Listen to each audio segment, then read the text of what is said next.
धड़ धड़ धड़ धड़ ढेर सारी कोशिकाएं बनेगी तो कैंसर हो जाता है। जय हिंद दोस्तों, कैसे हो आप सब। आशा करते हैं भैया अच्छे होंगे। तो आज हम लोग जानेंगे सेल डिवीजन यानी कोशिका विभाजन। आप लोग जानते होंगे कि कोशिका विभाजन कहते किसे हैं, थोड़ा बहुत जानते हो, नहीं जानते तो कोई बात नहीं, हम बताएंगे कि कोशिका विभाजन कहते किसे हैं। तो आइए जानते हैं कोशिका विभाजन कहते किसे हैं। तो भैया ये रहा आप लोगों के सामने पूरा डिटेल में। तो हम लोग आज जानेंगे कोशिका विभाजन कहेंगे किसे, किस प्रकार से कोशिका विभाजन होता है, क्या होता है। तो भैया इंग्लिश में कहते हैं इसे सेल डिवीजन। क्या कहेंगे? सेल डिवीजन यानी कोशिका विभाजन। कोशिका विभाजन जैसे एक मेन कोशिका है, वो टूट कर भैया दो नई कोशिकाओं का निर्माण करती है तो उसे कोशिका विभाजन कहते हैं।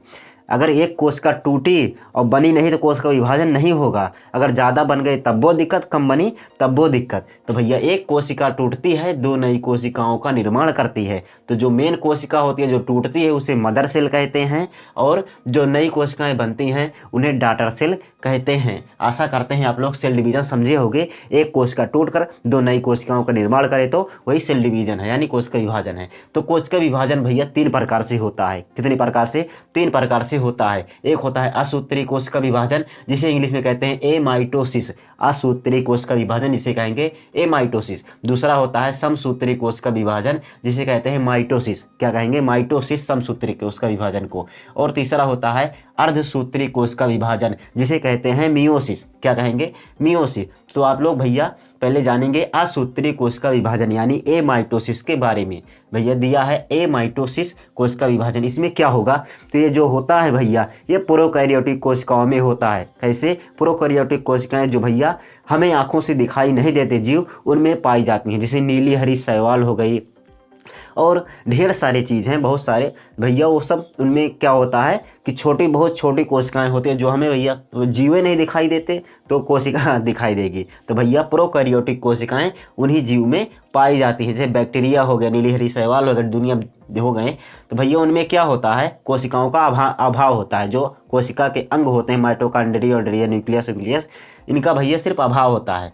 तो भैया मेन होता है ये कोशिका। क्या होगा? कोशिका। तो असूत्रीय कोशिका विभाजन में क्या होता है? कोशिका रहेगी और भैया बीच में से हल्का दूसरे स्टेज में पचक जाएगी और आखिरी में जाकर दो नई कोशिकाओं में टूट जाती है। इसे असूत्रीय कोशिका विभाजन कहेंगे। इसका मतलब एक ठीक बड़ी कोशिका रहेगी और बीचों में से पचक जाएगी, उसके बाद अलग अलग हो जाएगी। इसे क्या कहेंगे? असूत्रीय कोशिका विभाजन, एमाइटोसिस, सेल डिवीजन। आशा करते हैं आप लोग इसे समझे होंगे। तो चलो आगे बढ़ते हैं समसूत्रीय कोशिका विभाजन के बारे में।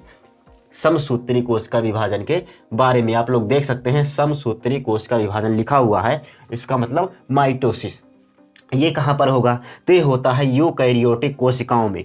यूकैरियोटिक कोशिकाएं किन्हें कहेंगे? तो यूकैरियोटिक कोशिका उन्हें कहेंगे जो भैया जिनका शरीर हमें दिखाई देगा। जैसे भैया कोई भी चीज़ है अगर भैया जीवित है तो जो भी हमें आंखों से दिखाई देगा वो यूकैरियोटिक कोशिकाओं में आएगा। तो यूकैरियोटिक कोशिकाओं से मानव शरीर पूरा बना होता है। तो समसूत्रीय कोशिका विभाजन कहाँ पर होगा? तो कायिक कोशिकाओं में होगा। किसमें? कायिक कोशिका में, यानी जो काया बनाती हैं कोशिका यानी शरीर जो बनाती हैं उनमें भैया कौन सा डिवीजन होगा? Cell division. तो समसूत्रीय कोशिका विभाजन होगा यानी माइटोसिस होगा।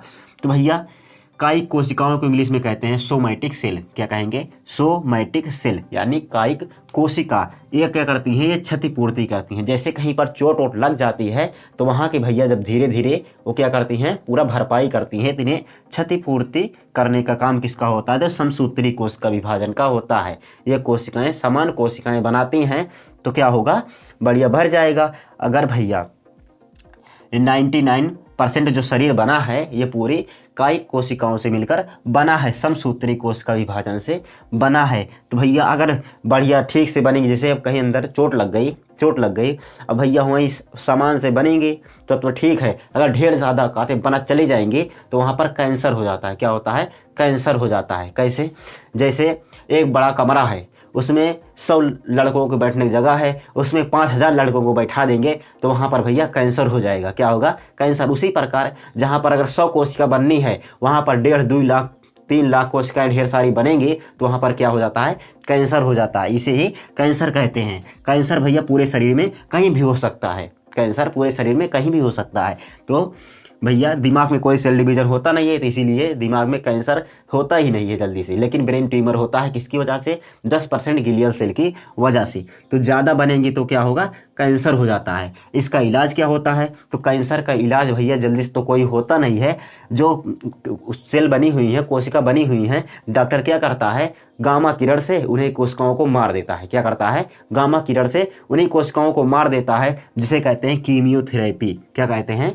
कीमियोथेरेपी। कैंसर के इलाज में एक कीमियोथेरेपी होता है। उसमें बढ़िया भैया ठीक नहीं होता वैसे तो जल्दी से, शुरुआती स्टेज में ये थोड़ा थोड़ा काम करता है। अगर कीमियोथेरेपी आदमी करा लेता है तो उसके बाल वाल जो हैं भैया झड़ जाते हैं। तो आशा करते हैं असूत्री कोश का विभाजन यहाँ तक आप लोगों को समझ में आया होगा।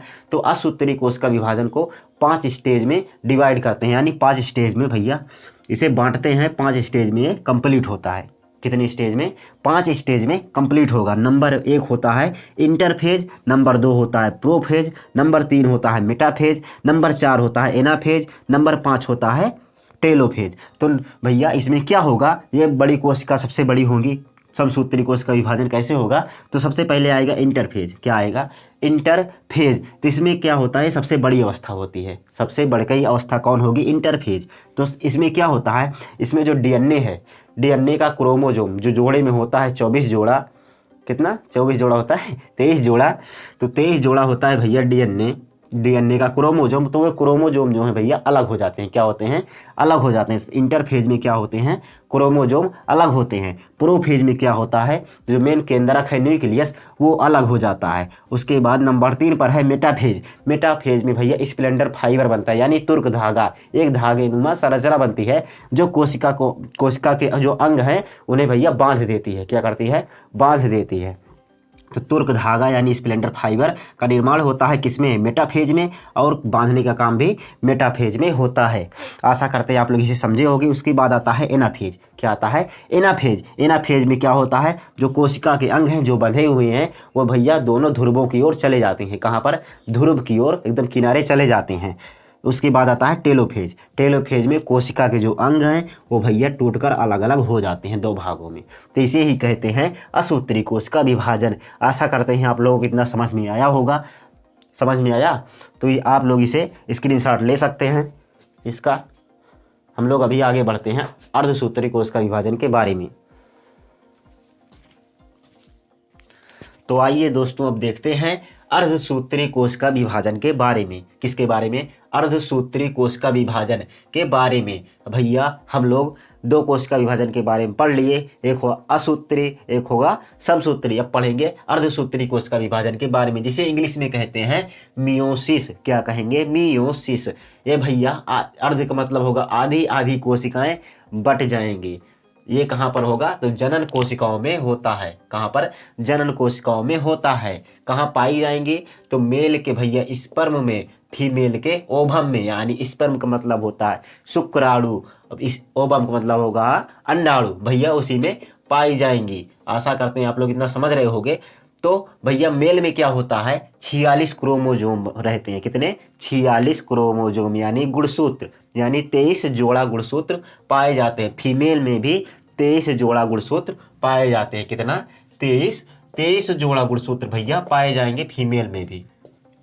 तो जो मेल का भैया मेल का 46 क्रोमोजोम होते हैं, ये भैया 2 भागों में बटे होते हैं। एक होता है ऑटोसोम, दूसरा होता है आलोसोम। जो ऑटोसोम होता है उसमें गुणसूत्रों की संख्या होती है 44। कितनी होगी? 44। क्रोमोजोम की संख्या कितनी होती है? 44। जो 44 होते हैं वो शरीर का निर्माण करेंगे। जो 44 होते हैं वो क्या करेंगे? शरीर का निर्माण। और जो आलोसोम होते हैं ये होते हैं 2। कितने? 2। वो भैया क्या करेंगे? लिंग का निर्धारण करेंगे कि लड़का होगा या लड़की होगी। तो भैया लड़का होना या लड़की होना किसके गुणसूत्रों पर निर्धारण करता है?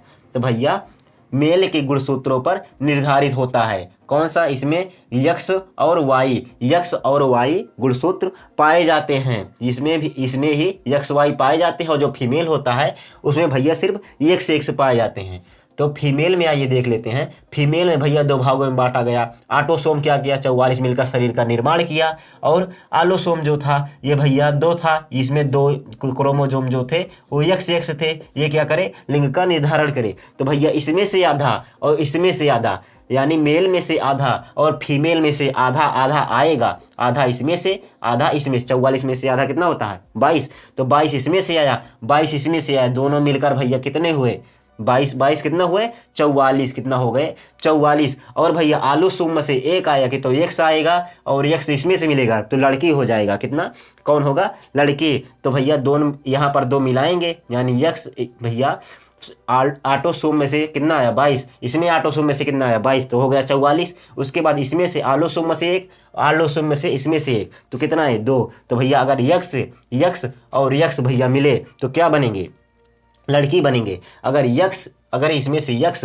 और वाई बनेगा तो क्या बनेगा लड़का बनेगा। आशा करते हैं आप लोग समझे होंगे। तो 44 और 2 मिलाकर कितने हो गए 46, कितने हो गए 46 हो गए, कितने हो गए भैया 46। अगर भैया यक्स इसमें से यक्स और इसमें से यक्स मिल जाएगा तो लड़की होगा, इसमें के वाई और इसमें के यक्स मिल जाएगा तो लड़का होगा। तो लड़का लड़की होना किसके गुणसूत्र पर निर्धारित होता है, तो भैया जो मेल है, मेल यानी पुरुष के गुणसूत्र पर निर्धारित होता है।